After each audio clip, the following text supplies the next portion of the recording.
Sinh tồn tự nhiên review, hãy đăng ký và theo dõi chúng tôi. Đây là động lực to lớn để chúng tôi tạo ra những video thật ý nghĩa gửi đến người xem. Chân thành cảm ơn.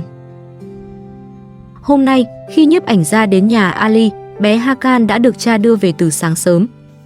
Trong căn nhà nhỏ, mọi người vẫn đang bận rộn với những công việc còn dang dở.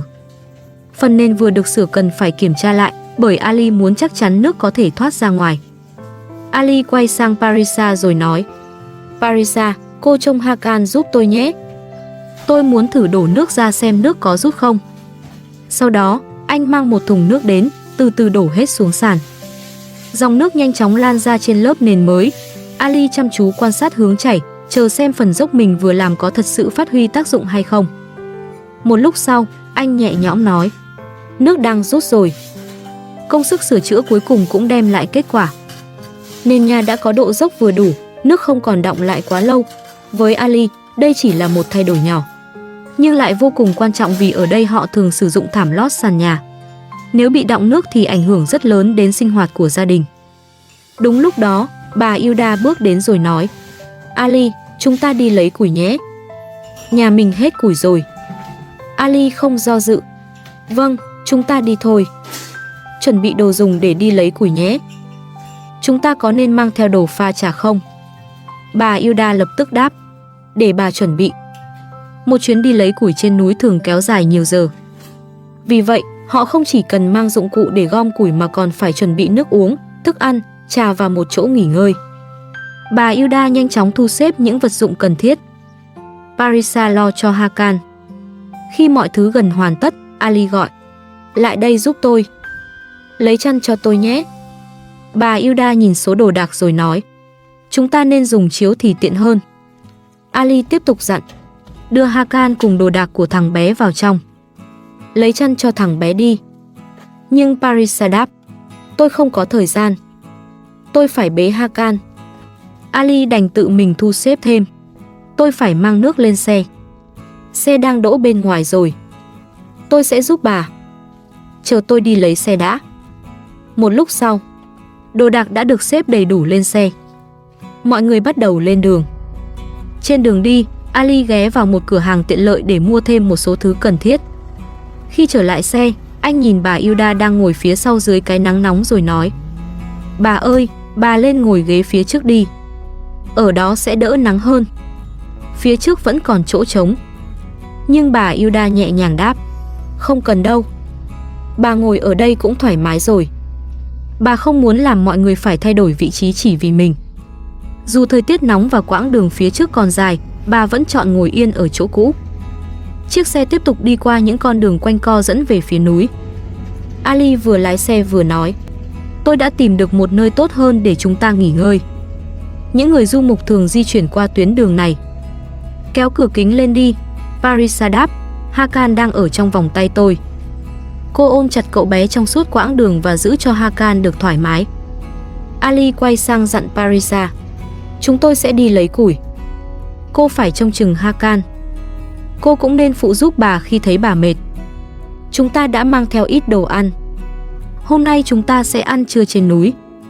Tôi sẽ đổ nước vào bình rồi đặt lên xe. Nếu cần giúp gì, cô cứ gọi cho tôi. Ali đã tính toán khá kỹ. Bà Hilda và anh sẽ đi gom những cành cây khô. Parisa ở lại trông Hakan. Khi mệt, mọi người có thể trở về chỗ nghỉ, uống trà và ăn trưa dưới bóng cây. Sau một quãng đường dài với nhiều khúc cua, cuối cùng Ali cũng đưa mọi người đến nơi. Đó là một khu vực rộng rãi, có nhiều cây lớn và bóng mát. Không khí trên núi yên tĩnh hơn trong làng. Gió thổi qua những tán cây, mang theo mùi đất và cỏ khô. Mọi người cùng nhau xuống xe, lấy thảm và đồ dùng ra ngoài. Họ chọn một gốc cây lớn để dựng chỗ nghỉ tạm thời. Bà Hilda nhìn quanh rồi hỏi: chúng ta nên ngồi ở đâu nhỉ? Ali chỉ về phía bóng cây phía trước: chúng ta ngồi dưới cây lớn kia là được. Đây là một nơi rất tốt. Tôi đã từng đến đây rồi.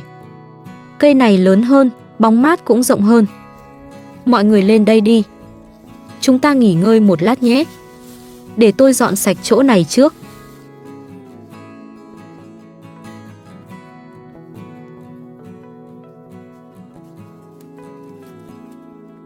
Sau khi chỗ nghỉ đã được chuẩn bị, Ali quay sang Parisa hỏi: Cô có muốn biết đồ dùng của Hakan đang để ở đâu không? Parisa nói. Đưa cho tôi luôn đi. Ali lấy túi đồ của Hakan ra, đặt gần chỗ Parisa ngồi. Trong đó có sữa, nước, quần áo và những vật dụng cần thiết cho cậu bé. Sau đó, Ali ngồi xuống nhìn con trai, giọng nói lập tức trở nên dịu dàng. Con trai của bố, uống một chút nước trái cây nhé. Giữa chuyến đi lấy củi vất vả, khoảnh khắc ấy lại mang đến một cảm giác rất bình yên. Phía trước, Ali và bà Hilda còn phải đi sâu hơn để tìm những cành cây khô. Parisa sẽ ở lại dưới bóng cây chăm sóc Hakan. Bữa trưa và ấm trà vẫn đang chờ được chuẩn bị. Nhưng lúc này, tất cả tạm ngồi bên nhau dưới một tán cây lớn giữa núi rừng. Cuộc sống của họ vẫn đầy những công việc nặng nhọc. Thế nhưng chuyến đi hôm nay không chỉ để tìm nhiên liệu cho những bữa ăn sắp tới. Đó còn là một khoảng thời gian hiếm hoi để mọi người rời khỏi những tranh cãi trong căn nhà. Cùng nhau hít thở không khí trên núi và ngồi lại bên nhau. Đôi khi, sự bình yên không đến từ một cuộc sống không có khó khăn. Nó chỉ là vài giờ ngắn ngủi để cả gia đình tạm quên đi những mệt mỏi đang chờ họ khi trở về. Sau khi tìm được một gốc cây lớn để nghỉ chân giữa núi, củi trong nhà đã gần như cạn hết. Buổi tối, gia đình còn cần củi để chuẩn bị cho nghi lễ Sasan, vì vậy bà Hilda không muốn lãng phí thêm thời gian. Bà đứng dậy, chậm rãi đi về phía những cành cây khô nằm rải rác quanh sườn núi. Nhìn thấy bà lại tiếp tục làm việc, Ali lập tức nói, cháu phải giúp bà. Nếu bà mệt, bà ngồi xuống nghỉ đi. Parisa, cô ở lại đây trông Hakan để tôi đi giúp bà. Hakan cũng cần phải ngủ. Nhưng Parisa nhìn cậu bé trong tay rồi đáp, Hakan vừa mới thức dậy. Tôi còn phải chuẩn bị bữa trưa. Ali hiểu Parisa cũng có việc phải làm. Bà Hilda vừa đi vừa quan sát xung quanh rồi nói, ở đây có rất nhiều củi khô. Buổi tối mọi người cần củi cho nghi lễ Sasan, vì vậy chúng ta mới đến đây nhặt. Những cành cây đã khô nằm xen giữa cỏ và đá. Có cành nhỏ, chỉ cần dùng tay cũng có thể bẻ được. Nhưng cũng có những khúc lớn, mắc sâu trong bụi cây hoặc nằm ở những vị trí thấp hơn sườn dốc. Muốn mang được về, họ phải kéo chúng ra, gom lại rồi dùng dây buộc thành từng bó. Trong lúc Ali chuẩn bị đi xa hơn để tìm củi, anh vẫn không quên nhìn về phía Hakan. Cậu bé bắt đầu cựa quậy vì khát. Ali gọi lớn, Parisa, Hakan khát nước rồi. Mang nước cho thằng bé đi. Sau đó, Ali quay sang bà Hilda. Bà ơi, bà sang ngồi nghỉ cạnh Parisa đi. Từ phía xa, bà Hilda đáp, bà đây, chờ bà một chút. Dù Ali liên tục bảo nghỉ, bà vẫn cố nhặt thêm vài cành cây trước khi quay lại. Ali nói, cháu cần một sợi dây. Cháu sẽ đi chặt thêm củi. Bà giữ số củi này giúp cháu, nhưng đừng đặt lên xe vội. Bà Hilda nhìn Ali đang chuẩn bị đi sâu vào khu vực nhiều cây khô, lo lắng dặn, con phải cẩn thận đấy. Trời nóng quá. Rồi bà quay về phía chỗ nghỉ và nói, hãy chuẩn bị nước mát cho Ali. Ali nghe vậy lại nhắc bà cũng đừng làm việc quá sức nhé. Bà Hilda nhẹ nhàng đáp, cảm ơn cháu. Cả hai đều đang lo lắng cho nhau. Nhưng vì căn nhà cần củi, cả hai đều không thể thật sự ngồi yên nghỉ ngơi. Một lúc sau, mồ hôi đã ướt đẫm lưng áo. Ali quay về phía tấm thảm, gọi, Parisa, tôi cần nước mát. Sau đó, anh lại hỏi bà Hilda, bà có cần cháu giúp gì không? Bà đáp, bà phải nhóm lửa. Ali nói, bà nhóm lửa dưới bóng cây đi. Bà Hilda nhìn những cành nhỏ rồi nói, bà phải dùng cả những khúc củi lớn. Củi nhỏ dễ bắt lửa nhưng cháy rất nhanh. Muốn ngọn lửa giữ được lâu để nấu chín thức ăn, cần thêm những khúc lớn hơn. Sau đó, bà lại quay đi lấy thêm củi. Trên vai bà là một bó cành khô khá lớn. Bà bước từng bước cẩn thận trên nền đất gồ ghề, cố giữ thăng bằng để không bị trượt ngã. Thấy vậy, Ali lập tức lên tiếng, bà ơi, cẩn thận nhé. Nguy hiểm lắm đấy. Bản thân Ali lúc này cũng đã thấm mệt. Anh đặt số củi đang cầm xuống rồi nói, tôi mệt rồi. Parisa, mang nước cho tôi. Nhưng khi nhìn sang Hakan, Ali lại nhận ra cậu bé vẫn đang khát. Anh hỏi, Hakan khát à? Thằng bé khát nước rồi. Tại sao cô không cho con uống nước? Parisa lạnh lùng đáp, chuyện đó không liên quan đến tôi. Câu trả lời ấy khiến Ali không khỏi bực bội. Anh nói, cô đang có thời gian rảnh. Ít nhất cô cũng nên cho đứa trẻ uống nước chứ. Parisa lập tức phản đối. Không, tôi không có thời gian. Tôi đang bận nấu ăn. Với Ali, việc cho một đứa trẻ đang khát uống nước chỉ là một việc rất nhỏ. Anh không hiểu tại sao Parisa lại từ chối. Không muốn cuộc tranh luận kéo dài, Ali nói. Than đã sẵn sàng rồi. Tôi đang nướng thức ăn.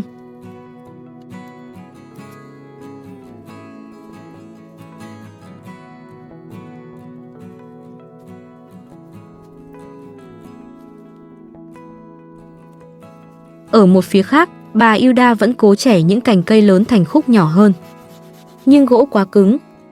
Bà dùng nhiều sức đến mức bàn tay bị đau. Bà nói, chẻ số củi này khó quá. Tay bà bị thương rồi. Nghe vậy, Ali lập tức bước đến. Để cháu mang số củi này đi. Nhưng bà Hilda lại chỉ xuống khu vực thấp hơn. Không, nếu được thì con hãy mang số củi ở phía dưới lên trước. Ali nhìn xuống đống củi rồi nói, được rồi, nhưng số củi đó nặng lắm. Bà Hilda đáp, không sao đâu. Số củi này còn nặng hơn. Bà sẽ tự mang đến. Dù tay đã đau, bà vẫn không muốn Ali phải làm tất cả. Vì vậy, cả hai cứ liên tục giành lấy phần việc nặng hơn về phía mình.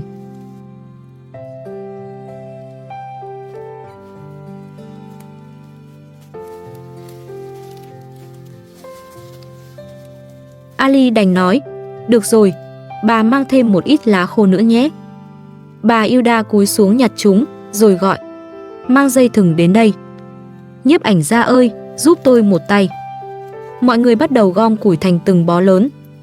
Sợi dây được quấn quanh nhiều vòng để những cành cây không rơi ra trong lúc vận chuyển.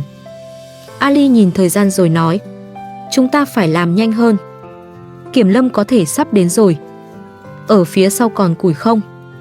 Bà Hilda đáp, vẫn còn. Nghe vậy, Ali lại nhanh chóng đi về phía sau.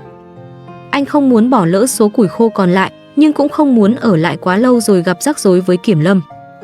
Vì vậy, mọi người phải tranh thủ vừa gom củi, vừa hoàn thành bữa trưa và thu dọn đồ đạc. Một lúc sau, thức ăn cũng đã được nấu xong. Parisa đã chuẩn bị bữa trưa. Sau nhiều giờ đi đường, nhặt củi và làm việc dưới trời nóng, tất cả đều đã đói. Mọi người tạm ngồi xuống dưới bóng cây để dùng bữa. Sau một buổi sáng lao động, đồ ăn nóng giữa bóng cây cũng trở nên ngon miệng hơn rất nhiều. Mọi người tranh thủ ăn nhanh để còn thu dọn trước khi rời đi.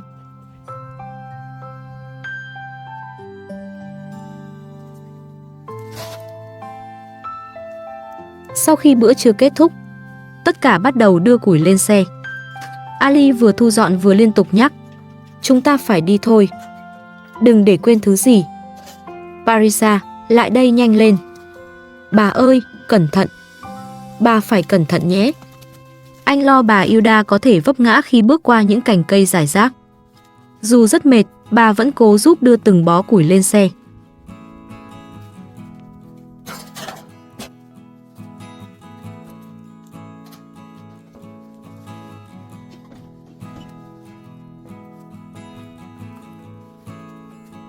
Cuối cùng những vật dụng mang theo cũng được thu dọn đầy đủ. Chiếc xe chất đầy củi khô bắt đầu rời khỏi ngọn núi. Trên đường trở về, Hakan đã ngủ lúc nào không hay. Có lẽ tiếng động cơ đều đều cùng quãng đường dài đã khiến cậu bé nhanh chóng chìm vào giấc ngủ. Parisa ôm Hakan trong tay. Ali vẫn lái xe, dù cơ thể anh cũng đã gần như cạn sức.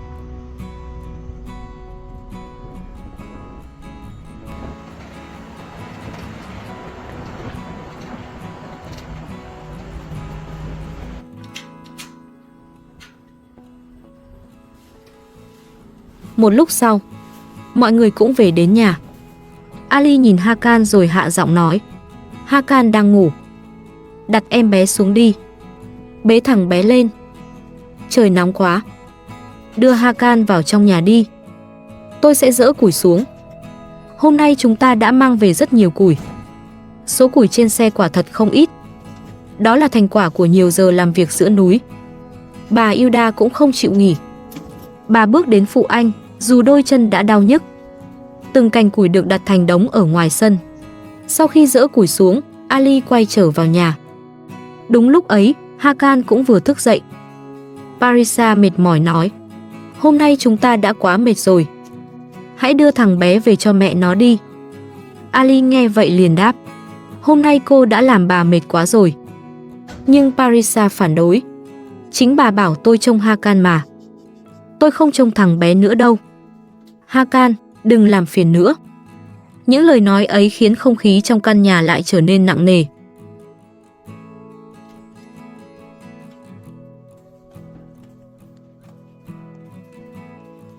Ali không nói thêm. Anh bước ra ngoài sân để tiếp tục giúp bà Hilda. Nhìn thấy bà vẫn đang giỡ củi, Ali nói. Bà ơi, chúng ta nghỉ một lát rồi làm tiếp. Để cháu giúp bà. Bà Hilda chậm rãi nói. Chân bà đau quá. Bà đã giỡ rất nhiều củi rồi. Con đi phân loại củi đi, bà đến sau. Ali muốn ở lại giúp, nhưng Hakan vẫn đang cần được cho uống sữa. Anh nói, cháu phải đi cho Hakan uống sữa. Sau đó, Ali buồn bã nói thêm. Hakan chỉ là cái cớ của Parisa thôi. Cô ấy không muốn giúp chúng ta làm việc nhà. Rồi anh lại nhìn bà Hilda, lo lắng nhắc. Bà ơi, bà phải cẩn thận đấy. Ngày hôm nay, mọi người đã mang về được rất nhiều củi. Số củi ấy đủ để phục vụ nghi lễ buổi tối và giúp gia đình nấu ăn trong những ngày tiếp theo. Nhưng để có được chúng, bà Hilda đã đau tay, đau chân.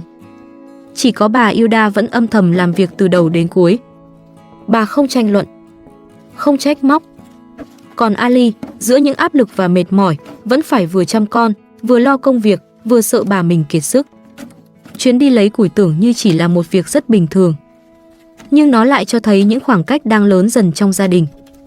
Một người cố gắng gánh vác, một người cảm thấy mình không được thấu hiểu, và một người phụ nữ lớn tuổi vẫn lặng lẽ đứng giữa, dùng chút sức lực còn lại để giữ cho mọi thứ không bị bỏ dở. Những mâu thuẫn giữa Ali và Parisa vẫn chưa thể dễ dàng tan biến.